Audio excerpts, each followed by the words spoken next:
hausse des retraites en Algérie, des détails inédits publiés par un média national.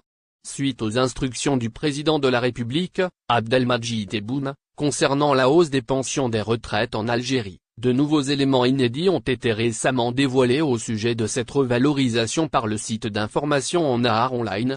Apprenez tout à ce propos, ce lundi 20 février 2023.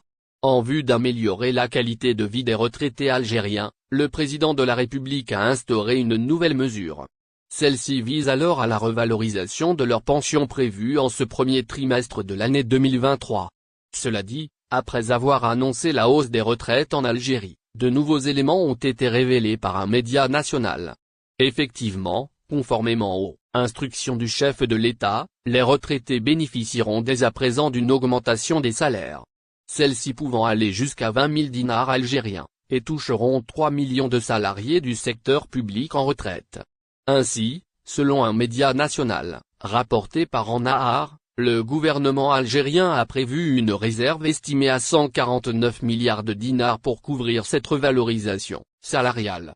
Par ailleurs, les personnes concernées recevront les hausses des retraites à partir de la deuxième quinzaine du mois prochain. Plus précisément le 15 mars 2023 pour se poursuivre jusqu'au 20 du même mois. Cette augmentation que le gouvernement a consacrée aux retraités sera perçue avant le mois béni du Ramadan.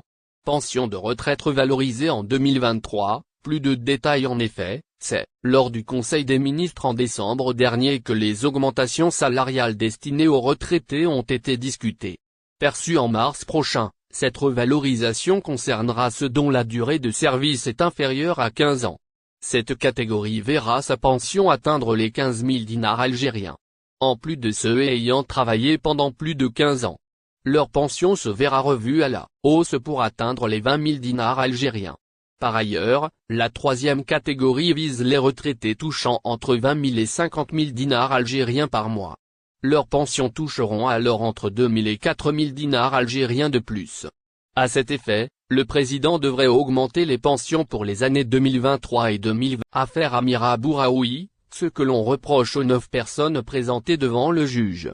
Hier 19 février, 9 personnes ont été présentées devant le pôle pénal spécialisé à Constantine. Les accusés sont poursuivis dans 2 dossiers différents. Le journaliste Mustapha Benjama a été placé sous mandat de dépôt dans 2 affaires.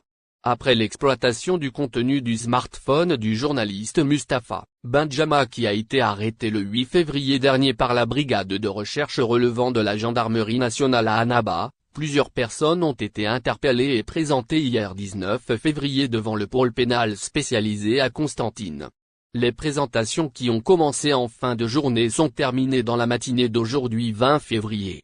La première affaire est liée à la sortie de l'activiste Amira Bouraoui du territoire national avec le passeport de sa maman Khadija, nous confie Adel Messouadi, avocat du journaliste Mustapha Benjama et Khadija Bouraoui.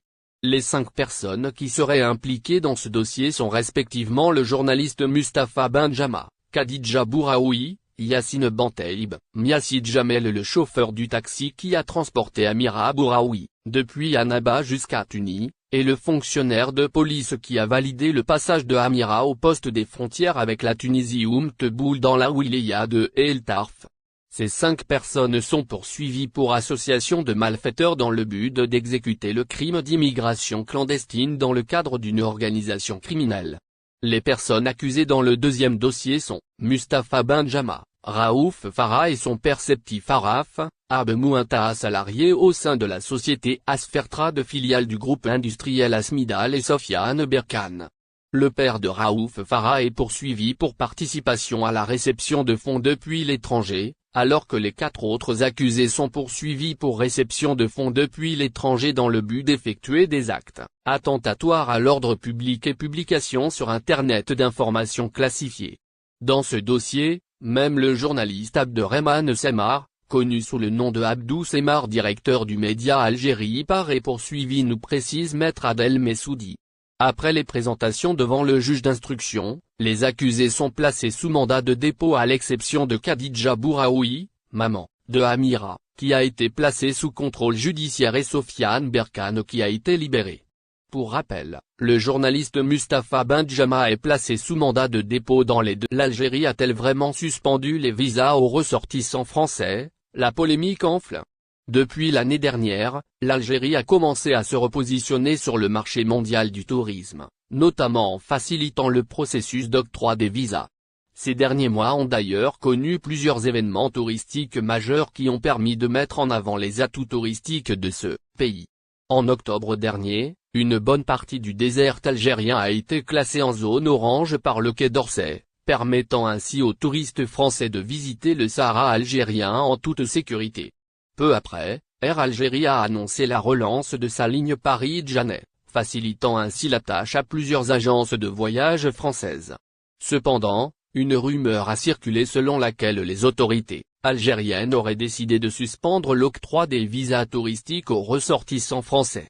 Cette information a été démentie catégoriquement par le ministère algérien des Affaires étrangères qui a qualifié cette rumeur de campagne de désinformation menée cercle hostile à l'Algérie.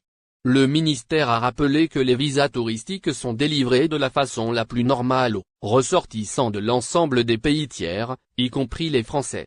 Il est vrai que certaines demandes de visa peuvent se heurter à un refus, ce qui arrive dans tous les consulats des pays du monde. Pour promouvoir le tourisme en Algérie, les autorités algériennes ont introduit des mesures additionnelles de facilitation.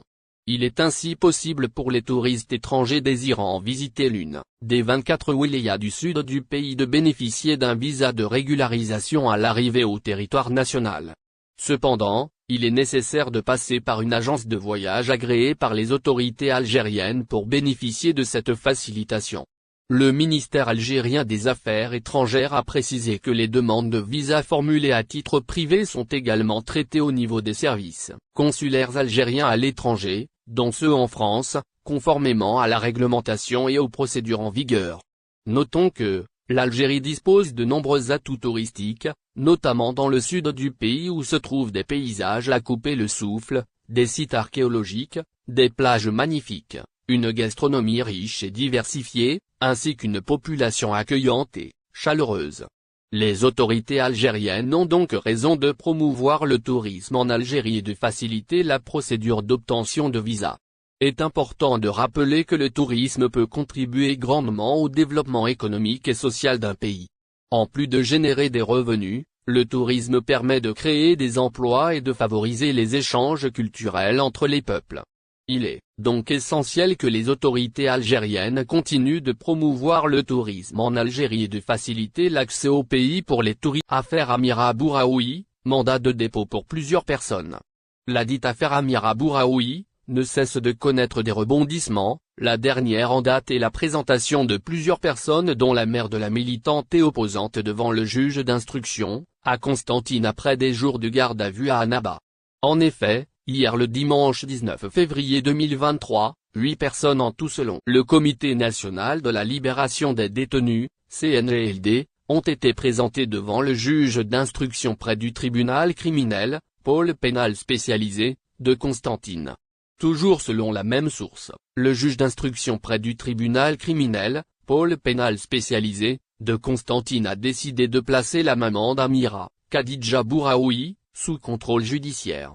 Alors que ce même juge d'instruction a décidé de placer le journaliste et rédacteur en chef du journal Le Provincial Mustapha Benjama, le cousin germain d'Amira Bouraoui, Kamel Benteib, mais aussi le journaliste et chercheur Raouf Farah et son père ainsi qu'un brigadier de la police des frontières, PAF, sous mandat de dépôt.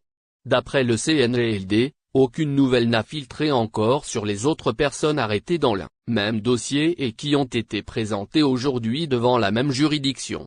Le chauffeur de taxi qui aurait conduit la militante Amira Bouraoui à Tunis, de l'activiste Sofiane Berkane, et d'un travailleur de la société Asmidal d'Annaba, Monta Ab. Quelles ont été les durées des gardes à vue des personnes arrêtées dans cette affaire? Il est à rappeler que le samedi 11 février 2023, la mère et la sœur d'Amira Bouraoui ont été arrêtées. N'oubliez pas, abonnez-vous à notre chaîne Olive News et activez les notifications pour recevoir nos publications en temps réel.